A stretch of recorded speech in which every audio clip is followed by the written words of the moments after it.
Hey, y'all, welcome to Challenge Accepted. I am Frank, and I'm joined by Thomas. What's going on, everybody? Just before we get started, heads up. First off, I've got a little bit of a cold. It's definitely on its way up, but my voice might be a little bit off. And Thomas is on the road, so he's going to sound a little different too.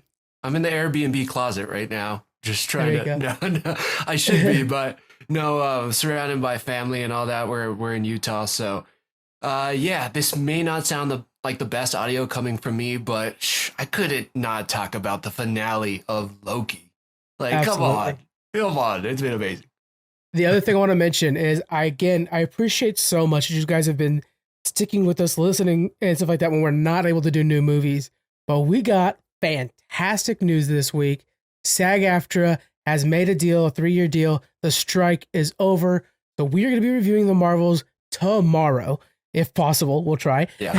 So we are very excited. Now we can start reviewing new movies again. And props to all the actors who hustled and everything like that to get this done. And just total congrats. Absolutely. Yep. Congratulations to them. They definitely, hopefully, we'll find out the details, but hopefully they got what they deserved. It sounds like from what we've been hearing from the little things is it's the AI thing for sure got hit, which is one of their biggies. So I'm glad to hear that. Nice. All right. Let's talk about the finale of Loki season 2 and what a finale it was. What are some of your first impressions from this?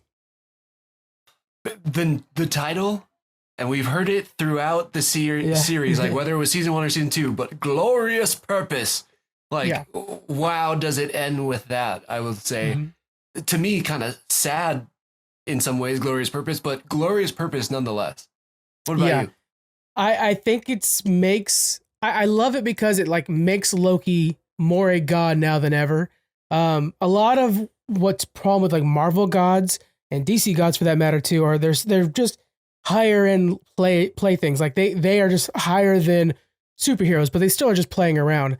Their concept of duty is so paper thin. Like we'll see Odin jump in when there's like a major war with like one of Odin's villains. You know, it's like never like for the betterment of Midgard. And now it's like Loki is sacrificing his freedom for our protection. This is truly one of the best. This is the best Asgardian god for sure in Marvel right now. Right. Yeah, we'll get into the ending, but like as we know right now, like Thor's just running around with his like new daughter on like space adventures, you know, like Loki's doing something. I mean, like truly protecting the universe. So now I'm thinking about like Loki's watching his brother and his, niece basically on space adventures and how fun that must be for him to at least watch that now. Yeah, that's cool. Wow, that is cool. But it makes me more sad. I know there's a bunch of that going on. Yeah. Let's do it. Let's get into it. Let's get the rundown. You gonna do the rundown for us? Yeah, let's do it. Okay. I'm assuming you don't have a timer in that Airbnb, so I got your timer here if you need it. Yeah, please. Okay, ready, set, go. All right, so we start with Victor Timely and Loki time sipping back where the last episode ended. Loki goes up to Obi and says, "What can we do differently? Took too long." He then goes again, trying to figure out a different way to solve this problem. He realizes like he has to even go back earlier in the timeline, and we get some things from season 1. And then Loki also realizes like he has to go far beyond that and learn about like all these different advanced sciences and the physics and everything. So he goes back centuries. Now from there, Timely starts making progress. He finally gets to the end of the loom, hits the green button, boom, it actually looks like it works. But they realize there's a problem far beyond what the loom can handle, and that it's not a problem with scaling because you can't scale to infinity. So from there, he jumps to the moment at the end of season 1 where He Who Remains and Sylvie are right before Sylvie kills him and tries to stop Sylvie. He cannot stop Sylvie, and basically confirms a lot of what we were saying, that this was still a part of He Who Remains' plans, and realizes from there that, let me see, the dial comes to the equation remains, he's going to keep losing. He then jumps to a point in season 1 where he's talking to Mobius. This part stands out to me. There's no comfort. You just have to choose your burden. Let's see. I wrote down, I know what God I want to be after all. After he gets to that moment where they're trying to figure out, does Victor Timely go? Loki decides he has to go. He starts walking down the end of the loom. He transforms into pretty much god tier Loki with the horns back out in this dope new suit. It looks so badass. New horns But he- too. Yeah, exactly. The new horns are super dope, but he explodes the loom and basically there's a rip in it. He grabs all the strands and kind of jumps to the end of That's time. it. Oh, dang. There you go. And we get the rest of like what happens to all the characters, and Loki sits at the end of time, I guess, just watching all of eternity. Yeah. And man, it's just like, oh man, that got me, man. That was tugged at the heartstrings a little bit. That final shot was like beautiful of him just like smiling at the end of time watching Mobius. Yeah. Yeah, but like almost like to me, it looked like his eyes were a little bit tearful. Did you get that? Yeah, I did get that. Yeah, I did get that. Yeah. Yeah. You know, there's a duty to it, you know, and I think that's part of it is that fact that he can't participate, but he could always watch. He's always watching. He's watching Mobius when he was at this point where he's at in time now. He's watching Mobius be born. He's watching Mobius die. He's watching it all at one time. So this is very much Interstellar level now, you know? Yeah, that's a good point. Man, it's crazy how like stories like Interstellar kind of interact and man, just that conversation, you know, the whole time from when we've first seen Loki, from the first Thor ever, he was always about like, I deserve the throne. You know, I have this purpose grander than anybody can imagine, you know, and we're all like, sure, he's just a dick. He's just a villain. And it was interesting at the title card, when you first get into Disney Plus, it says like, he's bad or be bad or something. Yeah. Or I think it says he's bad. And I'm like, what does that mean? You know, especially in terms of what we just got. Like, how does that come into play? I think if you let the title card shift, good. it says like he's good or something like that. It like moves. It's like a multi-title card thing. Yeah. Got it. He's good. He's bad. He's everywhere. He's something like that. Roy Yeah, Kent I or something. Yeah. It was one of those things where I was like quickly ready to watch it, so I didn't pay attention much. But I remember there's like multiple of them. Got it. Okay. All right. So yeah, we start off like we have him, the God of Stories. Which, by the way, thank you, Kyle, for stepping in on the last week when you guys talked about the God of Stories situation. This is Loki from the comic books can do this currently, and he's able to manipulate the time and stuff around him. So he started to use that, and we hit this. I love this Groundhog Day montage, one of the best movies ever. And absolutely, he's just like, I'll just keep trying. And then I texted you immediately when I was like, it's so simple, but my God, do I love time travel stuff? And when they do that, like when he says, "How long will it take for me to learn everything you know?" And he's like, like whatever, decades. And then like it's timely, he's like, it'll be centuries. And he's like, the look on Tom Hiddleston's face is so good. But then it says centuries later. And I'm just like, oh, perfection. I knew that was going to be a meme. I know that's going to be a meme everywhere now. People are going to be talking about that. So get ready, guys. Yeah. Yeah. That was such a cool part though. That was like some fun time travel. Yeah. My wife telling me a story from work today, like centuries later, popping up or something. Yeah. I right away, I was like, I can see for One Piece, like, how long will it take for me to watch all of One Piece? And then it's centuries later. Like, it'll be happening. That's a fun one. Yeah, so I really loved that. The fact that we have full wackadoo time stuff. This is the first time time has been observed in the TVA. It's because things are falling apart. That's why he has magic. That's why things are freaking out a little bit more. They're able to jump around in time. And it's pretty cool to see. What did you think of how they handled this montage with him trying to repair? Did you feel like it was too long? If it's good enough pace? What'd you think? I actually liked it because I was like, okay, they can't have this go on forever. People will get bored. You know, like that's the only thing I think with, you know, days repeating stories. And I even think with Edge of Tomorrow that there's a few times where you see Tom Cruise get his ass kicked over and over and over again. And then at a certain point, you're like, oh, God, this is just impossible. Like, what, you know, stop trying. But I thought they did a good job of progressing, you know, where he just kind of cuts to the chase. What do I need to do to get the knowledge to like fix this situation? Okay, it took you centuries. Yeah. Boom, title card. Okay, the next one. I was like, man, if it doesn't work this time, I don't know what they could do. And then, you know, it works. You know, Timely's able to go all the way down. He's able to spin it around. And I'm like, just let him hit the green button. He's like struggling hitting it. I'm like, no, just let him hit the button. And then he finally does, and it works. And all of that's pretty good. So what I love about this that I think we haven't seen in other montages that are similar to this, the Groundhog Day things, is instead of us seeing like cutting edge and him always like trying something new at the edge, it's always like we think this is the edge that he's been to before, but no, he's actually seen this part before. Yeah, the green button gets sticky. So it's like, oh, so the green button's been pressed before for him to know it gets sticky. And so it's like, oh, okay. So he's always been a little bit further than what we've already seen. And that carries through to a conversation that'll be later on, which is so good. With But He Who Remains. with He Who Remains, but we're learning that the loom, and we learn this later on with He Who Remains, the loom wasn't broken, it was working perfectly. The TVA is there to kind of keep up some of the things. It's like maintenance, but it's not the actual function. The function of the loom is when things get out of control, is just delete everything that's not the primary one and go back and reset. And so it's like, yeah, it's working well, and you guys just happen to not be on that primary timeline. You're in the TVA right now. You're not in the sacred Right. timeline. Yeah, that was interesting. And further evidence why King is an awesome villain is that he's already done there. He's like, oh, you didn't learn how to stop time yet? Oh, you didn't learn that you could do this or you could do that. And it's like, he's like, I've been there and I've done that, man. I've done it a million times. So I get, why this, seems like it's impossible or a struggle for you. But trust me, after 1,000 tries, you'll understand. Yeah. And we kind of see a Loki in this, in a short amount of time, do the 1,000 trials and figure it out, which is so badass, and still work within the story and work within this episode and still have a ground payoff at the end. Yeah, wow. I'm very impressed by that in this episode.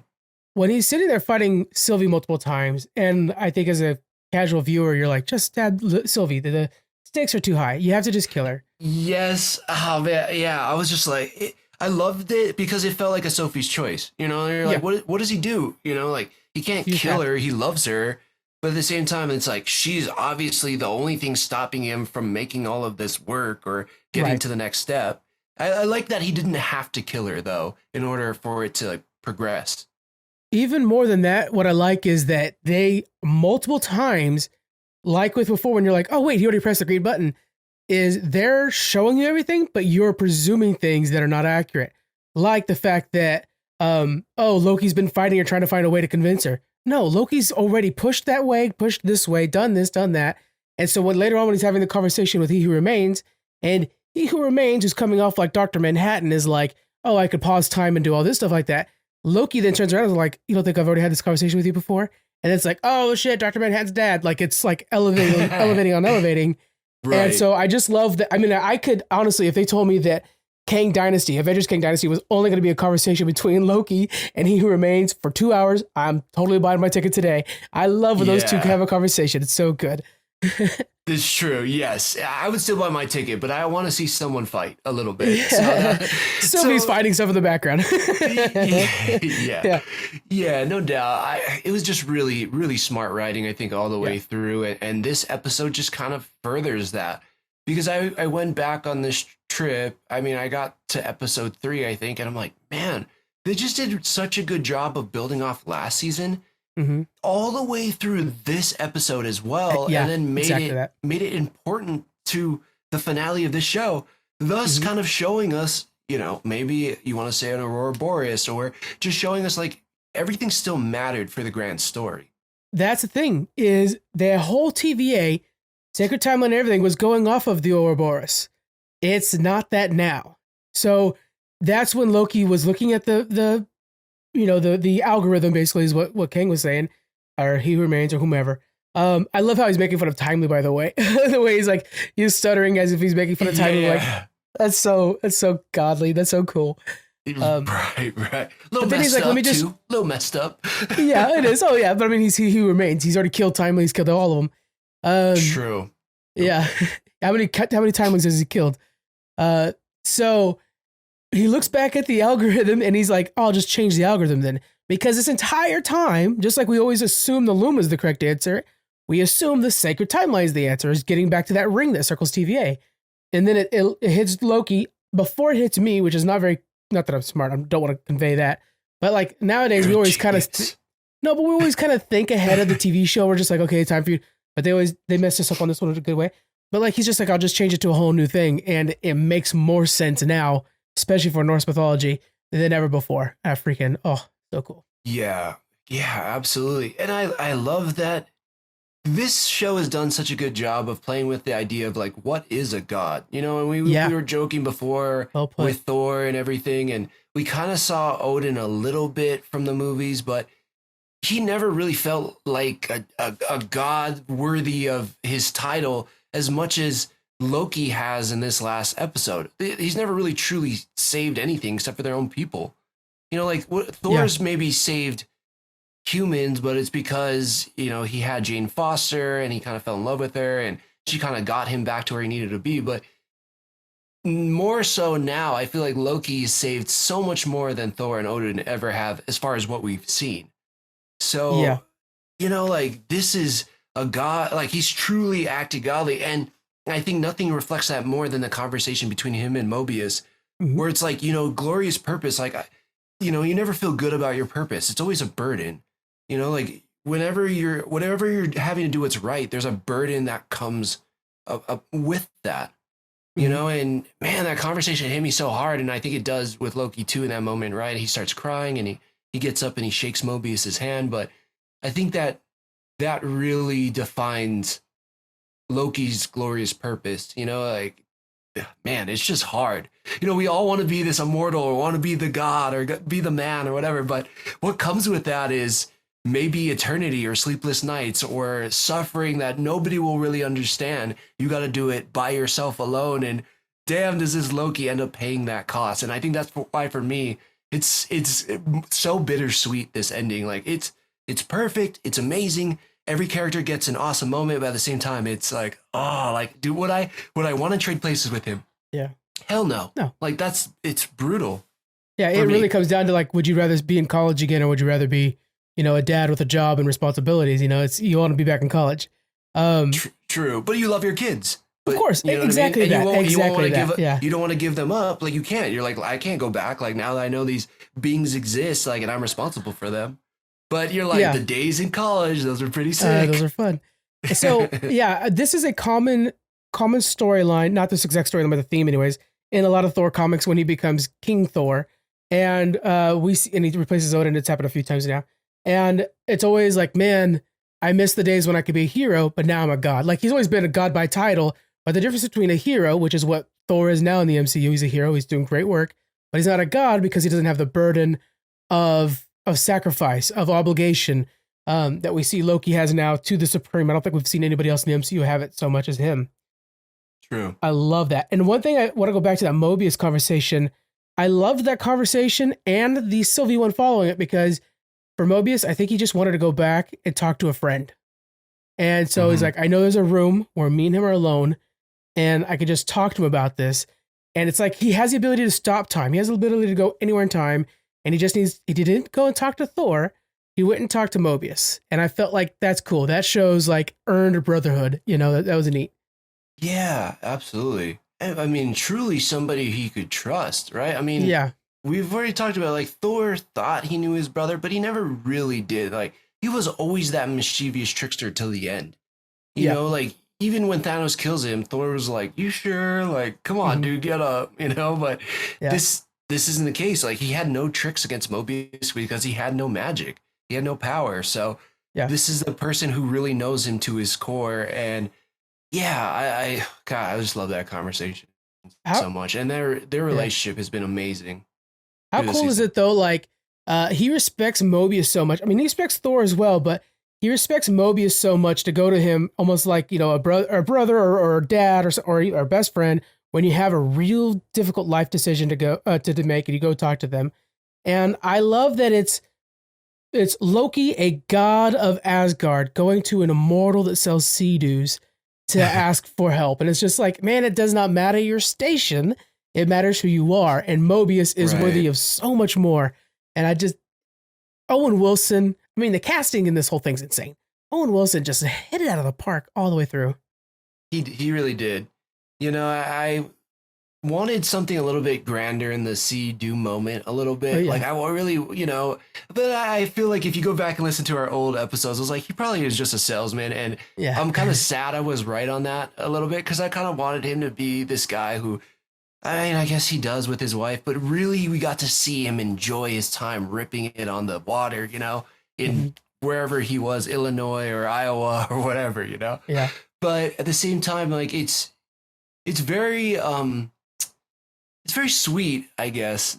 Yeah, I think maybe you just said it best. It didn't really matter who his station, it mattered who he was, and who he was this guy who was trying to do the right thing by the most amount of people. He was content with what he had, and he already knew what it was like to kind of give up on the goal or like to not do what was right. I mean, he had that Renslayer story from season 1 and we didn't find out about it till now, but it just shows he knew if we don't do this, like there is somebody who potentially is going to die, you know, maybe hundreds of people are going to die, maybe thousands.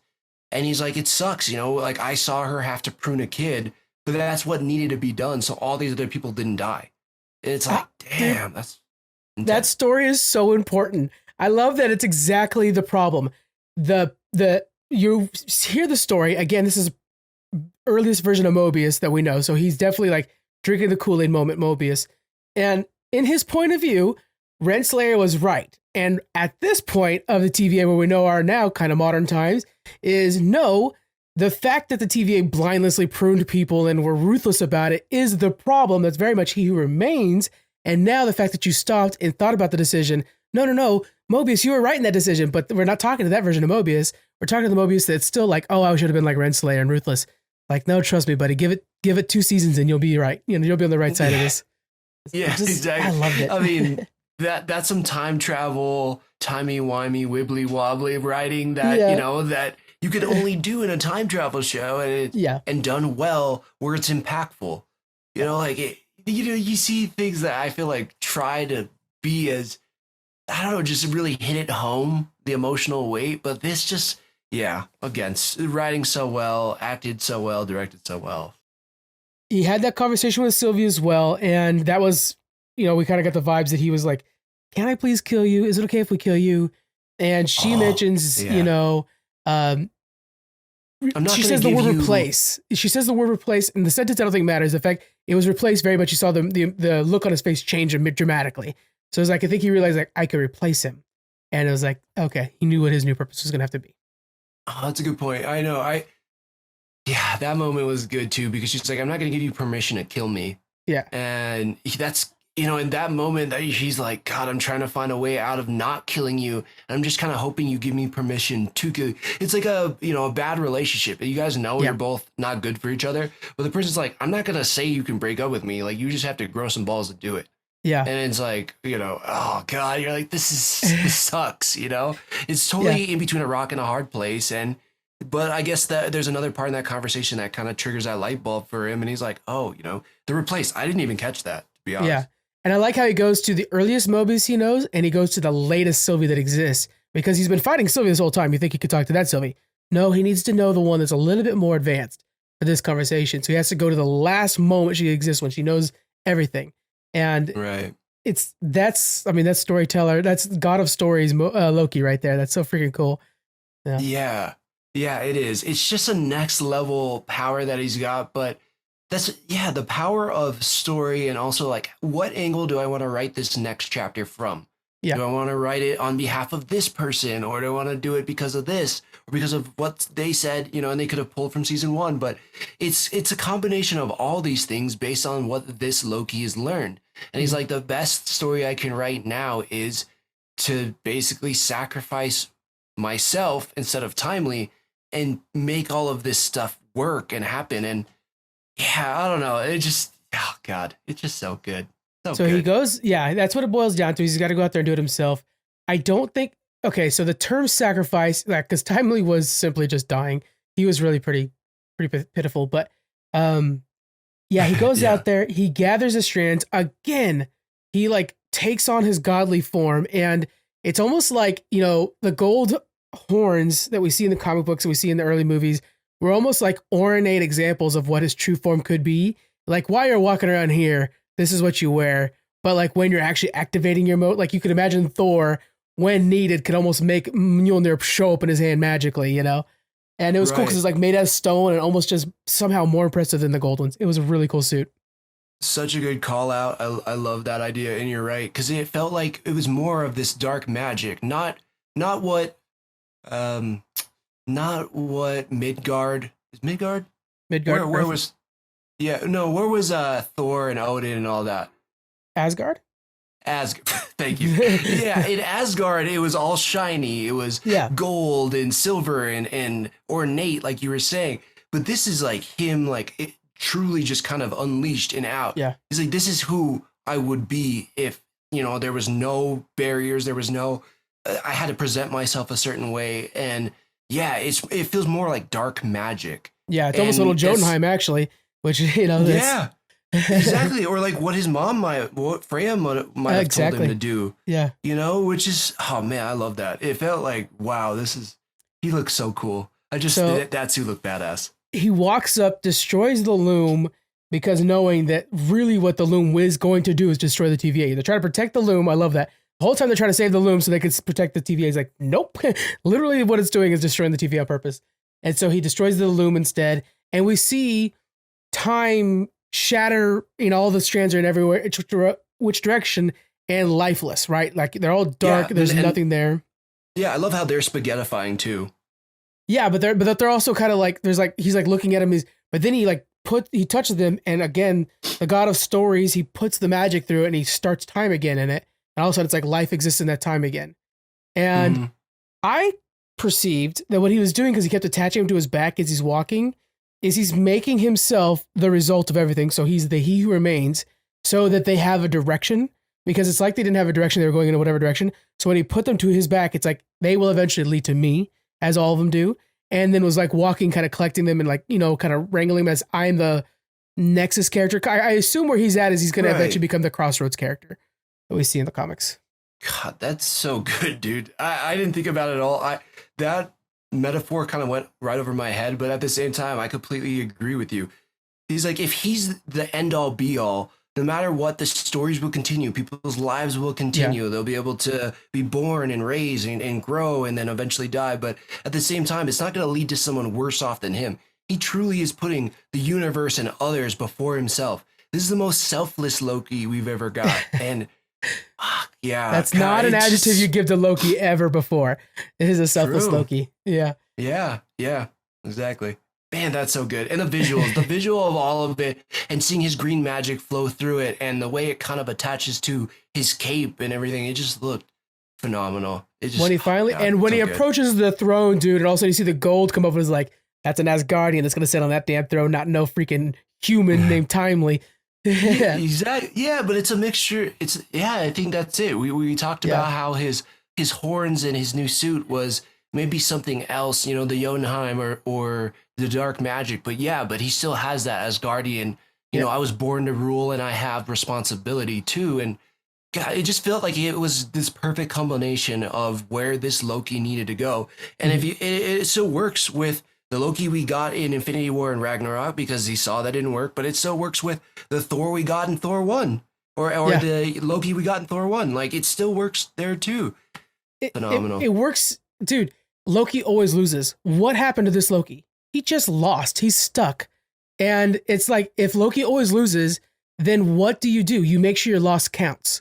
And he just made sure that he lost the biggest, because he steps outside and he has to watch time forever, but it counts the biggest too. And he is now the best Loki. And I'm really hoping at some point now that Thor can see what he's become, because Loki at least deserves that. Absolutely, man. You better clip the shit out of this episode, because you're dropping dimes in this one, man. You're dropping some heat. I'm like, God, I was more blown away by the storytelling beats and the character moments and all this stuff. But I feel like you are hitting it on the head on the symbolism of what each of these moments is getting at. And wow, you just I feel like you just Interstellar, like Christopher Nolan in my mind. I'm like a few layers down now where I was at the surface. But I can't disagree with you. Well, that's the best part about Challenge Accepted. We're sitting there. It's not like I had that idea when I pressed record. As we're recording, we started to talk about it and think about it. Thanks. That makes me feel a lot better. Of course, that's what the whole. We're both thinking ideas. Let's talk about Yggdrasil. Which, my question for you is this the real Yggdrasil, or is this just because he knew the shape? What do you think? That's a good point. I think this is the MCU's depiction of Yggdrasil, but I also think that maybe it was another. You want to talk about Ouroboros? Maybe it's a story he was told as a kid, right? The legendary tree that gave life to all of Asgard, and at the same time, that story then influenced him to create his own Yggdrasil at the end of time. That would then save all of life and eternity and new Asgard. It's like, I don't know. I feel like there's a metaphor there too. And maybe, things he heard as a kid now affect him in this present yeah, I'm gonna assume it's a present. You can't really have a future in a timeless place. So the thing okay, so this is my thing, right? I'm like, okay, we just saw Yggdrasil. I want to see if it's been in the MCU before. So there's been carvings and drawings in both in Thor, Avengers, and Captain America. Apparently, I did. Oh no, I'm sorry. That's Captain America, the first Avenger. So there's been carvings and drawings. And Thor: The Dark World, the movie we all forget about, there was actually a vision that actually showed Yggdrasil. And so I'm like, okay, so it has been in the MCU, and in the comic books, it's vital. Matter of fact, my favorite Thor run, the Donny Cates run, literally Arthur Curry, which I'm not going to explain why or how it's possible, but Arthur Curry literally is chopping down Yggdrasil, and it's like insane. So there's multiple levels to that. But so I wonder if this now is actually Yggdrasil. And then I'm like, okay, so then what did he see over there? But then I'm like, oh, wait, this is all time traveling stuff. So he probably did see the future Yggdrasil. Like this could have been what he was seeing was actually this Yggdrasil. And or Odin did maybe, right? I mean, like maybe it was Odin has the book forefather. where he can see the future and the past and all of it. He has that book, the Thor or Odin has. So he would have seen this likely. But I mean, see, that's the thing. Like that's what I'm saying. It could be an Aurora. I always say Aurora Boreas, but it's Ouroboros, where Loki, the Loki we get at the end of this, who creates this version of Yggdrasil, maybe is able to be viewed from any point in history. Thus, Odin or his forefather saw that tree, then put it in the book that influenced Asgard, and this started everything, thus giving Loki the idea to create Yggdrasil, and then it starts all over again. Like this guy coming up with this stuff as we're going along. See? No, but I mean, you said it, but I'm just saying, like, no, I know that. That's sick, though. God, I hope that is the case, because that's just it's so poetic too. I mean, it just really is beautiful, and in a story where this season was so much about how the start isn't really just the start. It's the future then creates the past, and the past then creates the present, right? It would just be so beautiful if that was the case in Loki's story, and you take that back to Thor 1, and we know where he's going to end up, because he then influences his past self in a small way, whether he realizes it or not. So while I was looking for Yggdrasil in the MCU, not to bring that back, but it's important, right? I think this is really neat. And we don't have fun facts on stuff like this often, but I get to bring a fun fact, so I'm excited about it. One of the other depictions of Yggdrasil was in Spider-Man Across the Spider-Verse. When Miguel is showing Miles the multiverse, it's a tree, not a circle. And yeah. I saw that get pulled out. I'm like, I wanna roll with this, and if Sony's on board with it and everything, like I'm super about it. But I'll let you continue. I just was skeptical about it, because I was just like, I guess, but I don't know. I thought that might have been a little stretch. Let me fill you in.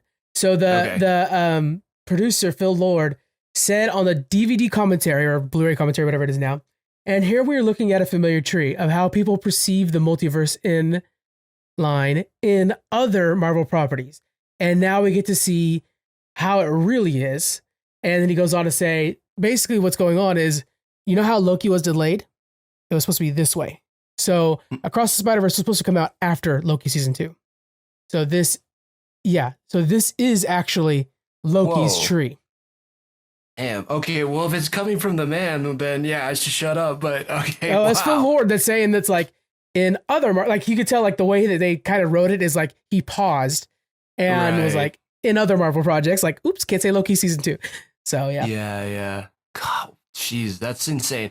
That also is further confirmation that we're getting probably the Across the Spider-Verse, into the Spider-Verse Miles in the MCU one day. Absolutely. He's one of those branches, and we're just going to bring all those branches together now.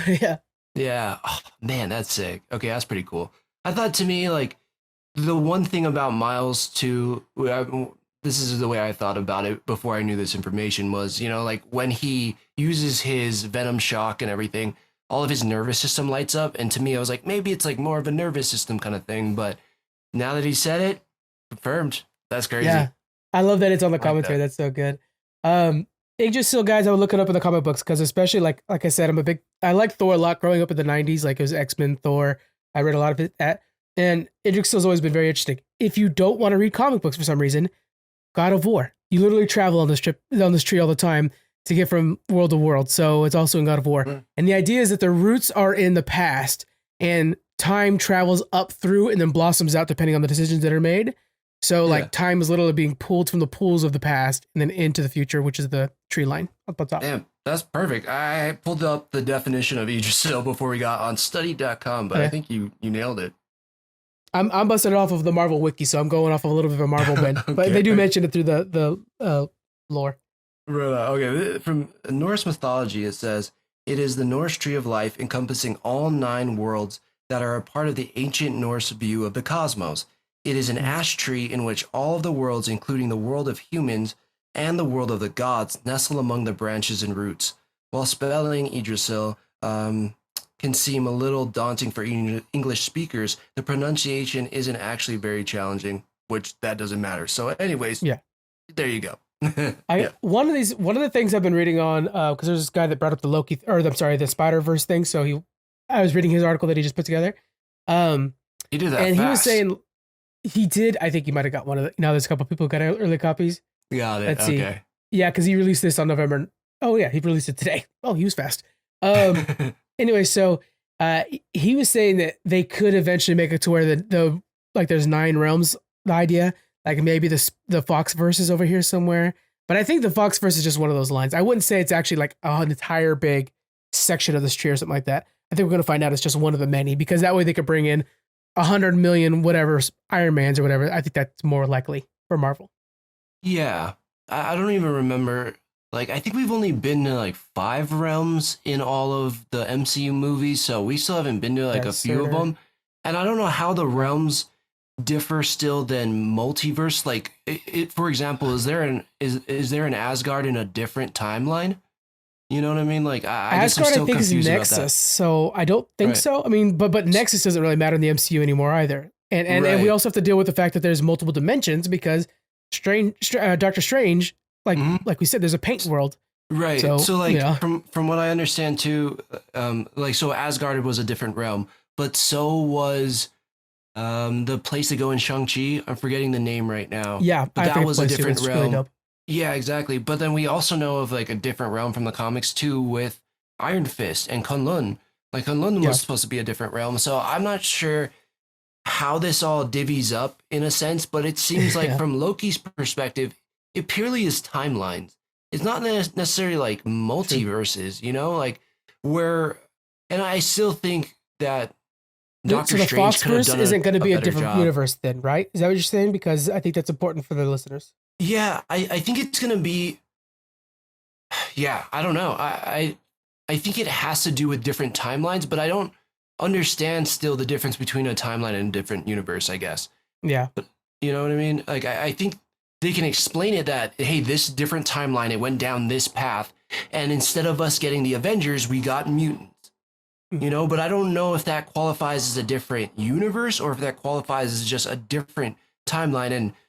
And you know, I guess for me, I still don't have that answer, but we know that we're getting we know that we're getting the Fox universe, like from our perspective, inside of Deadpool, which is going to be set in the MCU. Again, I don't know how that works. And we know that they already said that Logan is still going to be canon. So, okay. You're not changing everything? Like, so we don't know how that's going to shake out, but yeah. I mean, so if it's not a different like maybe a universe is just a timeline that's deviated so far from the timeline that we're aware of, it's considered a universe where you can't recognize the things that you would see in a normal way. You know, like in this world, this timeline deviated so much that people were born with powers. You know, they weren't like, you know, it didn't start with Tony Stark in 2008. It started, you know, in 1942 with this guy named Eric Leshner, and he, you know, while he was getting thrown in like a concentration camp, his powers of magnetism, you know, evolved or something like that. And I can see them going that route, and I'm okay if that's the explanation. I think I'm super on board with that still. But I don't know. I think that works just as fine for me. Yeah, I think in general we're gonna have to do the classic improv move and just yes and this thing until we get to the Secret Wars. right, exactly. Yeah. Anything else from Loki we want to make sure to mention? Well, you were just saying yes, and I think that's what's interesting to me about this show is there was a lot of things throughout the season I was kind of just like, yes, and, but like I couldn't fully nail down why it works because it'd be like something I would normally nitpick, but at the same time, like, so good because these character moments and all these things, and there was still so much mystery that was a part of it. You know, where did everybody come from and what timeline, and you know, where was OB, and was Mobius even really a person on the sacred timeline? And you know, I think the mystery and the character moments was enough to just drive me through it without digging too much in the details. And now that we've gotten kind of everything in the final episode, I'm just glad I was on board for it because the ride we got was incredible. And that finish, that grand finale was, oh man, it was amazing. It was perfect. I totally agree with you. I think we mentioned it before, but like the performances, the visuals are so outstanding that we could kind of forgive some things. We're like, well, you know, I think it was just that well done. Right. I mean, there's definitely been some Marvel shows or Star Wars shows where I've made that excuse, but I'm a lot friendlier than, you know, my friends or people on the internet are. But this one I didn't need to make excuses for, you know, and I loved that we finally got something like that. I feel like it's been so long since, you know, we haven't had to make excuses for something Marvel, you know. It it was good. It just literally was good, and that's awesome. I guess there's one part in reflection, the episode from 1 to 2 where they jump to like 1970 whatever to catch Brad after the Zaniac movie. It felt like a hard cut there, but that's the only thing that comes to mind this whole season where I was like, I still don't really like that, but I don't mind it now that I understand. I would like to see what happens with Timely now that Timely doesn't get that note from Renslayer. See what happens with him, because presumably he's just going to be an inventor now. Yeah, I thank you for bringing that up, because we see he's still, as a kid, he's still just making candles. So is he just like the smartest person in 20 something? Yeah, I mean, He Who Remains, as presumably somebody along the lines, was that, because Renslayer, it's a loop, you know what I'm saying? So at some point that had to have happened. The other thing we have a question for is, what did Renslayer see when she was laying there? It was something purple, something flashy, something mechanical. Yeah, did she see Galactus? Oh, that's a good question. I heard Eliath. So in my thing, I was like, I heard Eliath, and I don't know if that means. So one thing that I was wondering about after that moment, I was like, does that mean she's dead? Does that mean she's alive? She's now pruned. You know, she's at the end of time. Yeah. Does this mean she's dead? We didn't see a body. The age-old rule: if you don't see the body, she's not dead. Yeah. I wonder how this comes into play now. That there's a version of her who understands all the behind the scenes of timelines and the TVA and everything, and may or may not be dead. But if she's not dead, there's a variant of Kang who can go out there and be like, I know there's a Ravonna out there that knows everything, and now I can try to make her an ally again, and then probably will double cross her. I don't know, but I think she comes back no matter what. And then we see the TVA, their new goal is now to hunt down Kangs. It seems like that's kind of the primary goal right now, to keep the tree clean. We see all these new imageries all of a sudden. Even the monitors all have a tree now instead of the sacred timeline, which is pretty cool. Yeah, they're like, let's help timelines grow or something like that. Which is so much, cool. Is more like PBS than the previous one. Miss Minutes is back. And we still have Sylvie out there, and she still has He Who Remains' control pad thing. So yeah. She's advanced temp pad. Yeah. Yeah, I know. I was happy. That was another thing I actually got right this season, which I remember, where she was sitting on the truck and I was like, I think it's a temp pad. And it turns out, like, you know, on a bigger screen, it was his temp pad and she still got it. So I'm happy about that. But what does that mean for Sylvie? I don't know. How did you feel about her ending with Mobius, where Mobius finally decides to go back and he sees himself watching himself with his kids? Like, do you think he like knocks his other self out and like, or kills him, drags him behind the thing, or like, what does that mean for this Mobius, and what does that mean for what Sylvie, or where Sylvie left him? I think we see Mobius leave off where Sylvie started this season, where she just wanted to work at the McDonald's for a little bit. I think that's what we're getting with Mobius right now. He just needs to experience time a little bit. That's why he said, like, I just want to wait here and let time pass for a bit. He just needs to experience the passage of time for a sec, and then he'll jump right back in either the TVA or the new time traveling Avengers that we're gonna get or whatever. Um, God, you're on fire tonight, man. You're on fire. That's so good. You're right. I was like, wow, interesting choice putting Sylvie with Mobius, but you're right. He's now starting the loop that we just saw her go through this season. Right. Yeah, that's good. Nice. And so I think we're gonna get.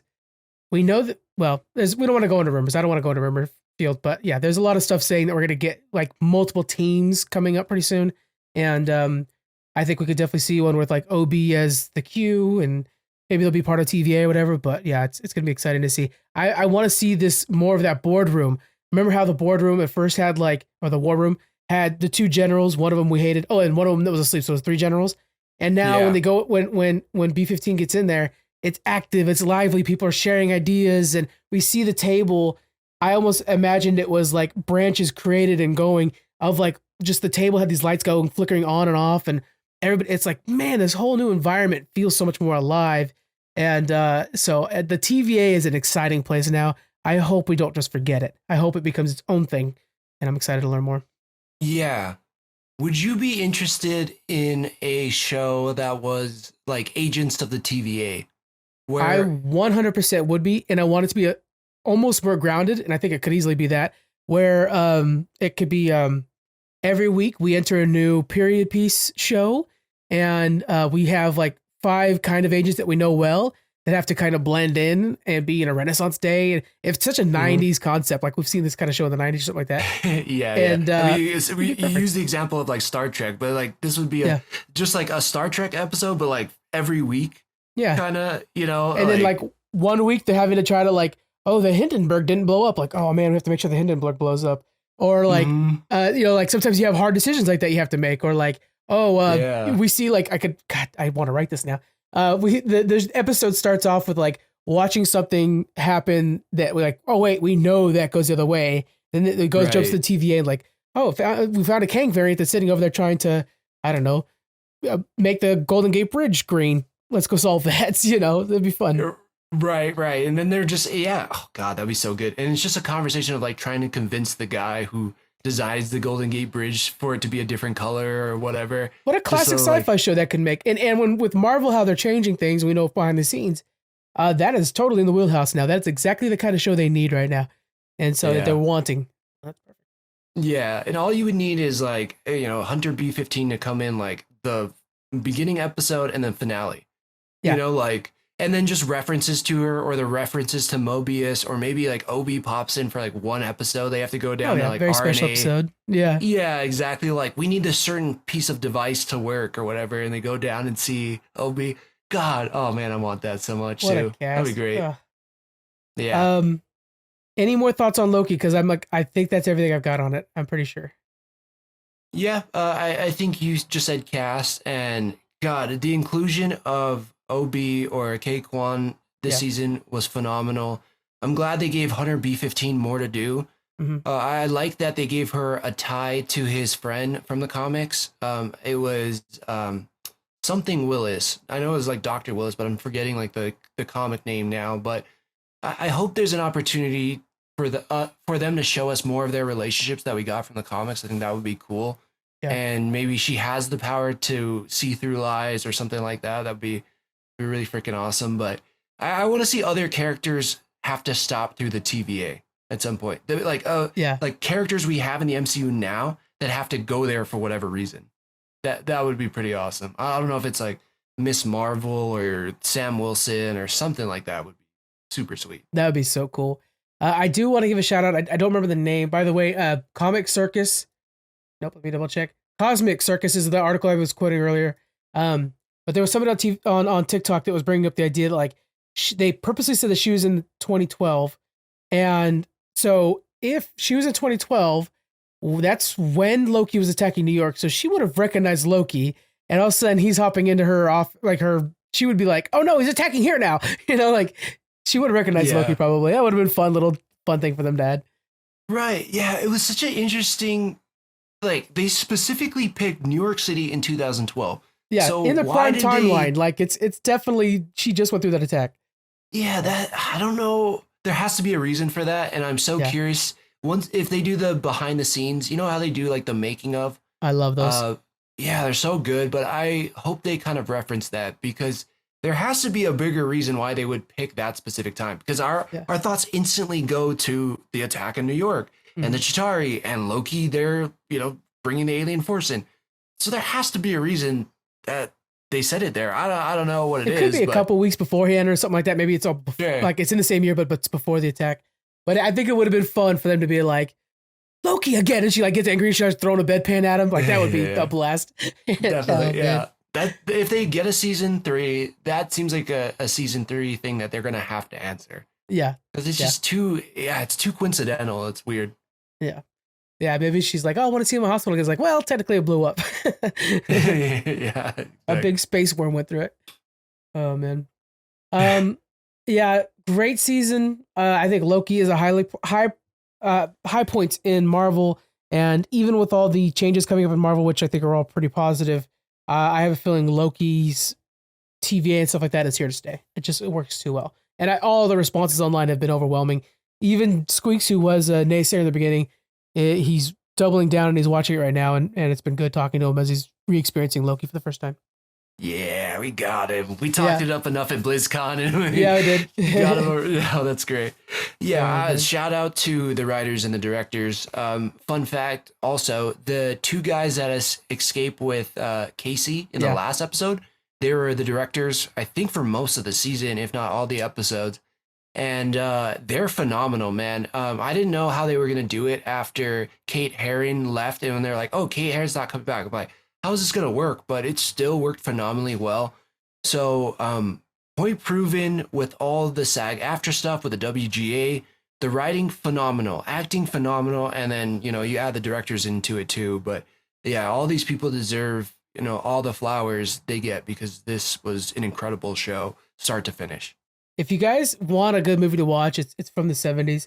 I love Escape from Alcatraz. It's got Clint Eastwood. Ooh. I love Clint Eastwood. Clint plays Frank, who is the character. I can't remember his name in Yeah, with Loki. Casey. Casey. Yeah, and So Casey's yeah, playing the Clint Eastwood character in this show. So that's fun. that's awesome. Yeah. Yeah. All right, Yep. guys. I think that's it for us. Again, we're as soon as possible going to have a review for the Marvels. I'm excited to review a new movie again. I'm just chopped at the bit for it, so that'd be fun. And Yeah, definitely. stay for the post credit scene. There is actually an end credit scene apparently, but it's not important. So no end credit scene, but a mid credit scene. Not to be like that guy with my glasses, but just to Right. clarify. Okay. Yeah. Yeah. Okay. I've been hearing that there is a mid credit scene like a normal one, but then they do like the Ferris Bueller thing at the very, very end, like where it's just a quick Oh. little like, oh, look at the cat's a monster and he's eating something, like that kind of thing. So not a have to stake situation. Okay. Yeah. Okay. Yeah. God, I hope they don't troll us with that. Don't give me that crap. Give me They've done something that in the like, past. Like they're like, haha, remember how Marvel's tricking you guys to stay around? It's like, that's you. You guys did that.